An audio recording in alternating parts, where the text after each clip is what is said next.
President হিসেবে দ্বিতীয় মেয়াদে প্রথমবারের মতো চীন সফরে ডোনাল্ড ট্রাম্প। দীর্ঘ ৯ বছর পর বেজিংয়ে পা রেখে তিনি বৈঠক করতে যাচ্ছেন চীনা প্রেসিডেন্ট শি জিনপিংয়ের সাথে। মধ্যপ্রাচ্য সংঘাতের আবহে এ সফরকে অত্যন্ত গুরুত্বপূর্ণ বলে মনে করা হচ্ছে, যেখানে আলোচনার মূল কেন্দ্রে থাকছে কৃত্রিম বুদ্ধিমত্তা, এআই, বৈশ্বিক অর্থনীতি এবং দ্বিপাক্ষিক বাণিজ্য। ট্রাম্পের এই সফরে তার সাথে রয়েছেন ইলন মাস্ক সহ আমেরিকান শীর্ষস্থানীয় কোম্পানির সিইওরা। মূলত আমেরিকায় চীনা বিনিয়োগ বাড়ানো এবং বড় ধরনের বাণিজ্য চুক্তি নিশ্চিত করাই এই সফরের অন্যতম লক্ষ্য। বেইজিং সম্ভবত আমেরিকার কাছ থেকে বিমান, কৃষি পণ্য এবং জ্বালানি আমদানির বড় ঘোষণা দেবে। তবে এর বিনিময়ে চীন চায় তাইওয়ান ইস্যুতে আমেরিকার নমনীয় অবস্থান এবং আরোপিত শুল্ক বা ট্যারিফ কমানো।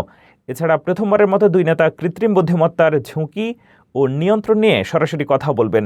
যদিও পরমাণু অস্ত্র নিয়ন্ত্রণ এবং মানবাধিকার ইস্যুতে দুই দেশের মধ্যে গভীর মতপার্থক্য এখনও বিদ্যমান।